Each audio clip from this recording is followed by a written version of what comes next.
What's the hidden link between your flu shot, the latest cancer treatments, and even gene therapy? Well, it turns out it's a technology that most of us have never even heard of, but it's this invisible engine, really, driving modern medicine. Today, we're going to dive into the fascinating world of animal cell culture. Think about this for a second. It's a huge question, one that gets right to the heart of medical progress.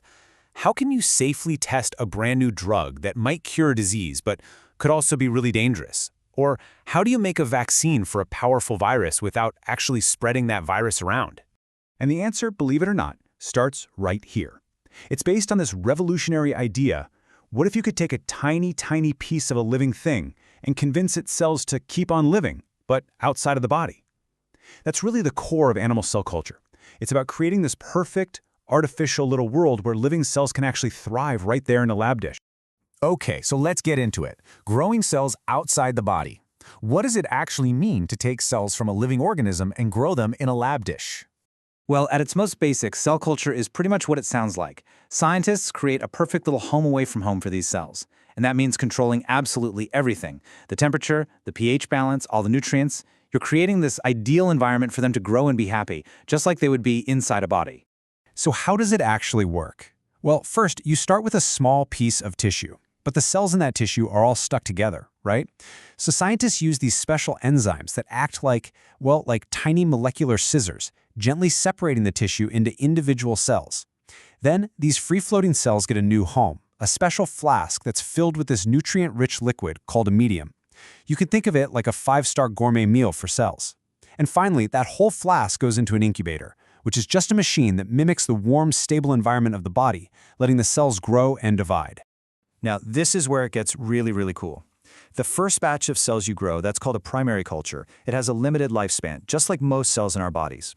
But every once in a while, a cell might change, it might mutate, and suddenly gain the ability to divide forever.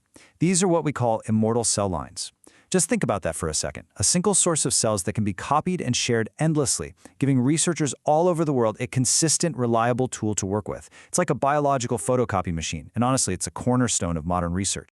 All right, let's talk about the power of cell culture and why this technology is such a massive game changer. Because being able to grow cells on demand isn't just some neat lab trick, it has totally transformed how we approach biology and medicine. And we are not just talking about a few small petri dishes here.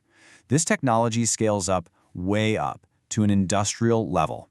So instead of a small flask, picture these giant, sterile tanks. They're called bioreactors, and they're essentially massive incubators that can produce cells by the trillions. This is how we get enough raw material to manufacture things like vaccines or life-saving drugs for millions and millions of people. Yeah, take vaccines, for example. To create a vaccine for a virus like polio, you first need to grow huge amounts of the virus itself. But where do you grow it? You can't just let it loose, obviously. Well, cell lines provide the perfect answer: a safe, contained, living factory that can churn out the raw materials for vaccines that have saved literally countless lives. It's also absolutely crucial for cancer research. Scientists can take a small sample from a tumor, grow those exact cancer cells in the lab, and then study them up close. This gives them a perfect testing ground to figure out what makes those cancer cells tick, and more importantly, to screen thousands of potential drugs to find one that might actually stop them. And this matters for almost every new medicine you've ever taken. See, before any drug is ever tested on a person, its basic safety has to be checked. Cell culture provides that essential first step. It lets researchers see how a new chemical affects cells in a totally controlled environment, and that has dramatically reduced the need for animal testing. And seriously, the list of applications just goes on and on. We're talking about gene therapy, using cells as tiny little factories for biofarming, studying genetic mutations, stem cell research, even preserving the DNA of endangered species. It's become a foundational tool for pretty much every corner of modern biology. Okay, Section 3, inside the high-tech lab. Now, as you can probably imagine, keeping these incredibly delicate cells alive outside the body is, well, it's not easy. It takes a meticulously clean, highly specialized environment to pull it off. So, these are the essential tools of the trade. You've got your biosafety cabinet, which creates this protective curtain of super filtered air to keep any airborne germs out. And then you have an inverted microscope, Why inverted? Well, because the cells grow on the bottom of the flasks, so the microscope basically has to be upside down to let scientists look up from underneath to see them. Kinda clever, right? And the entire lab is designed around one single obsession: preventing contamination. It's really less like a typical science lab and way more like a hospital's surgical theater. Every single piece of equipment, every single procedure, it's all designed to maintain this perfectly sterile bubble to protect those delicate cells from the outside world. Because the #1 enemy in a cell culture lab is completely invisible. A single bacterium or a fungal spore, just floating in the air, can land in a culture dish and it will outgrow the animal cells in no time, ruining weeks or even months of work. That's why aseptic technique, this super strict set of procedures to prevent contamination, is the most critical skill any cell culture scientist has to master. So let's talk about the challenges and breakthroughs. As powerful as this technology is, it is definitely not perfect.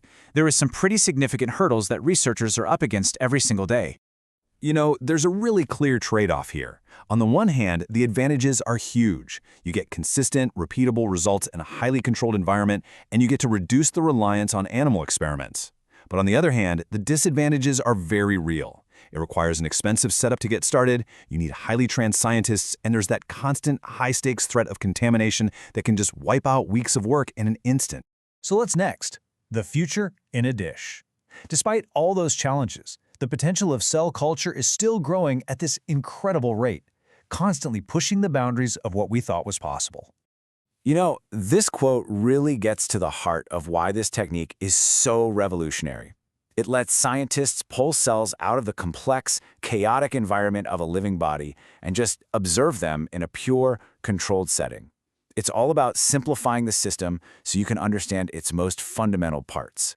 So, from its humble beginnings in just a single lab flask, animal cell culture has scaled up to become this massive global force in medicine. It's a technique that has saved countless lives through vaccine development, and it's paved the way for new cures that we are still just beginning to discover today. So that leaves us with a pretty exciting question, right? We've seen what this technology can do, starting from just a handful of cells. So as our ability to grow and manipulate millions, even billions of them improves, what great puzzles will we solve next?